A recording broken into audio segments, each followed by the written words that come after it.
ख्वाहिश बका कि सासु चाहे माई जैसन आ देवरा छोट भाई जैसन कि सासु चाहे माई जैसन आ देवरा छोट भाई जैसन ओहो के जब बिया हवाई कि हो के जब बिया हवाई। और मैं भी आज देवघर में भोले बाबा से मांग के जा रही हूँ कि राम जी के जैसा चाहिए हमारो दुल्हा बाबा, राम जी के जैसा चाहिए हमारो दुल्हा सासु चाहे माई जैसा देवरा छोट भाई सासु चाहे माई जैसा देवरा छोट भाई हो के जब बिया हवाए बाबा। अच्छा के मंगले बा के हमर पति राम जी जैसे मिलस रउआ मंगले बने। अच्छा हुनकर हाथ उ जबरदस्ती उठवाते माने हुनकर मरद के बारे में रउआ कैसे पता बा कि हो के जब बिया हवाए बाबा राम जी के जैसा चाहिए हमारो दुल्हा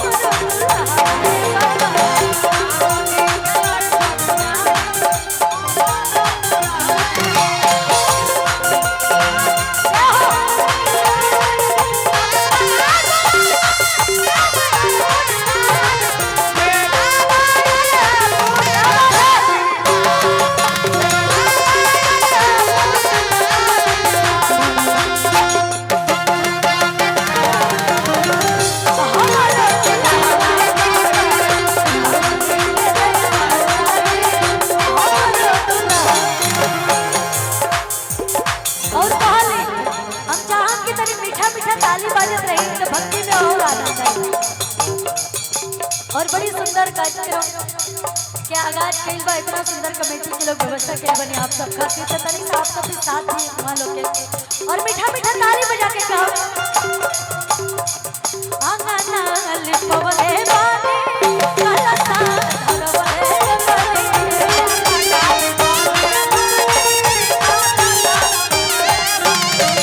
आंगना लिपवले बानी काला सा धरवले बानी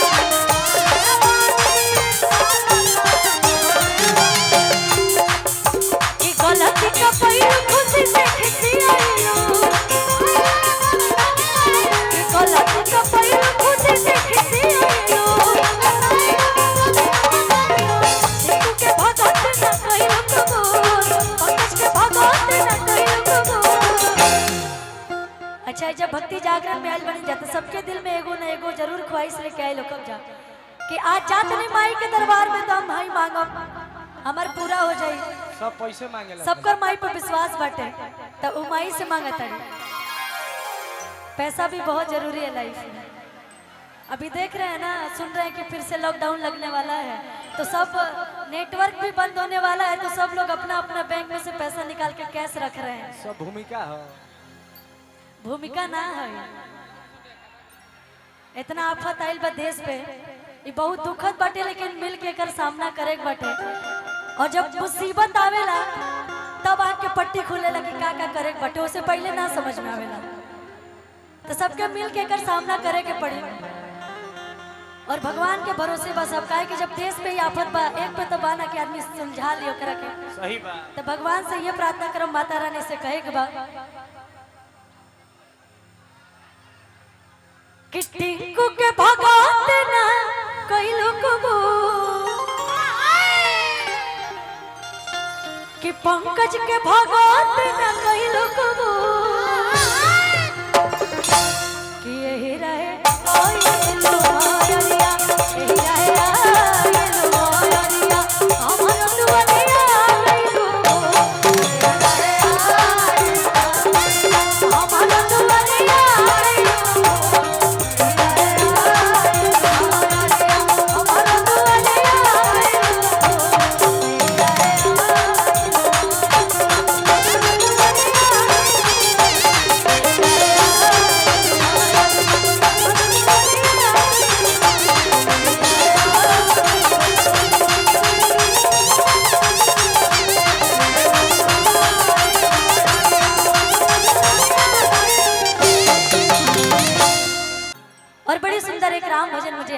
क्योंकि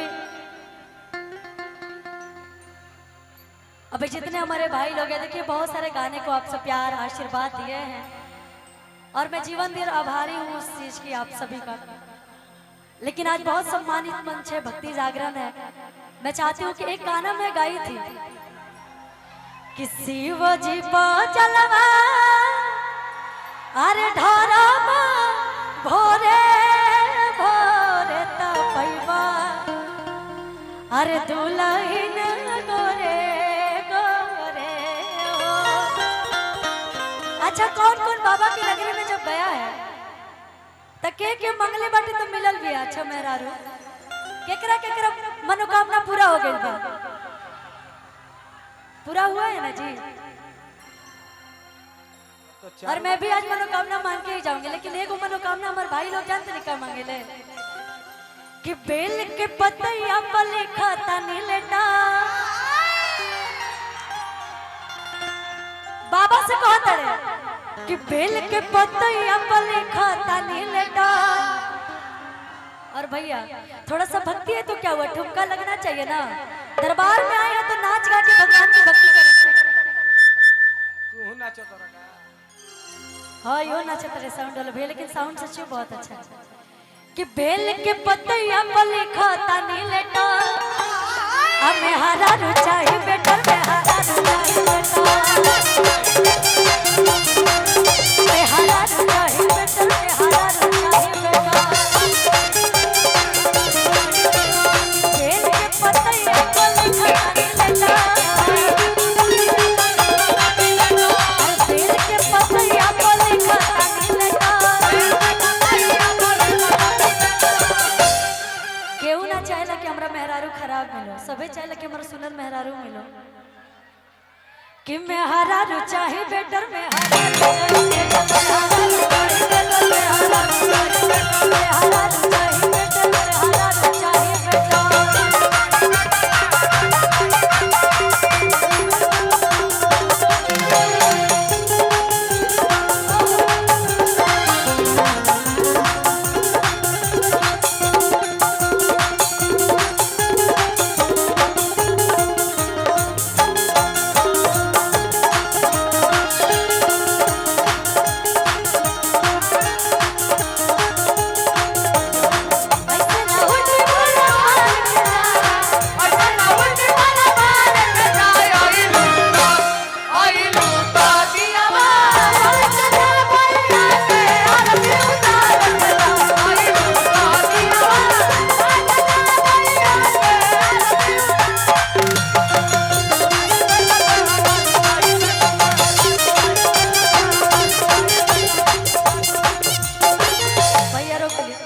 लेकिन एगो भजन के फरमाइश आइल है, बड़ी सुंदर राम भजन। और हम चाहम की जेके जेके भजन याद, लेकिन एगो लाइन हम सुनले नहीं, पता बा केकरा मुंह से, खेसारी भैया के मुंह से। कौन सा लगे?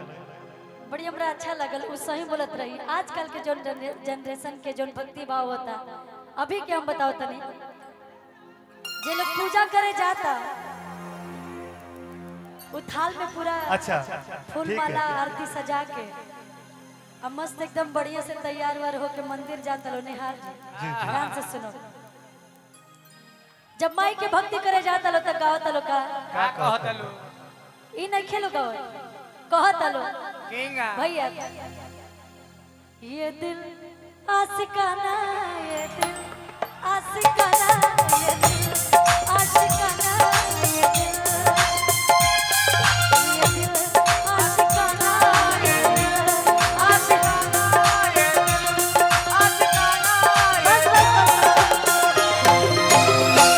माइयो सोचो कि कौन है थाली लेके आ अच्छा एक बार फिर लाइन गाओ तो देखो कुछ देख के ना कुछ दिन तो मेरे कहाँ रस के तबला कमर चलल।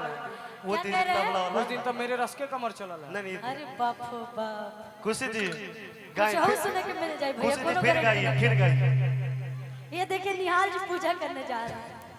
आजकल का जो मॉडर्न देख के ना करत है सर। किंगा तनी भाव में आई, इनके ला खाली थाल में आरती और फूल है सजा ले बड़ी, तनी आचरा बढ़िया से ली, आचरा ओढ़ ले बड़ी है मस्त एकदम, तनी भाव में रही। सलवार सूट पहन ले बड़ी। धो लिया ये बड़की मम्मी। आगाव तरीका निहाल जी हाँ ये दिल आशिकाना आशिकाना ये दिल आशिकाना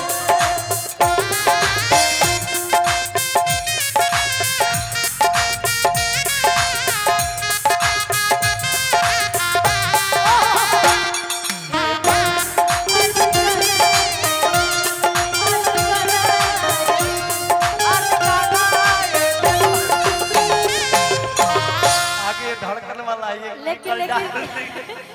लेकिन देखिए हमारे कुछ लोग चंद्रकांत भाई। कुछ लोग की बातें हैं ये थोड़ा मस्ती मजाक हो रहा है हाँ और मनोरंजन के लिए आए हैं तो माता रानी आप सबको प्यार आशीर्वाद दे भोले बाबा आपको प्यार आशीर्वाद दे लेकिन जब दिल के बात हो गई बात एगो हमरो दिल के बात सुन लिया आप हाँ, सब बताएं सुनाई आजकल के जो प्यार मोहब्बत बा ओकरा खातिर एक लाइन हम कहो देखते बानी जा सोशल मीडिया तभी सभी यूज करता छुपल नहीं खे एआई अब इतना डर हो गइल बा दिल में त सोचे के पड़ता एआई वर्जन हो धनंजय भैया क्या कहते हैं रउआ? ये बहुत अच्छे कलाकार हैं बताइए। हाँ हाँ बहुत अच्छे निहाल कलाकार हैं। जी जी आजकल के प्यार मोहब्बत देख के एक के बाद डर में मन में एक ही डर रहता का कि किसको दिल दिया जाए किसको दिल दिया जाए सोचना जरूर किसको दिल दिया जाए सोचना जरूरी है किसको दिल दिया जाए सोचना जरूरी है किसको दिल दिया जाए सोचना जरूरी है और प्यार के बिना पूरा जीवन अधूरा है चाहे आप किसी से भी माता पिता से भी प्यार होता है भाई बहन से भी प्यार होता है गर्लफ्रेंड बॉयफ्रेंड से भी प्यार होता है अच्छा। हस्बैंड वाइफ से भी प्यार होता है मैं भी इसीलिए बोलूंगा सुन प्यार के लिखिएगा ये भी तो जरूरी है प्यार करना प्यार लिखिएगा भी तो अधूरा है इक्स लिखिएगा तो भी अधूरा है प्यार ही अधूरा है प्यार का नाम ही अधूरा है तो कहा तड़ी कि ये भी कम ऐसा है जरूरी है इसको दिल दिया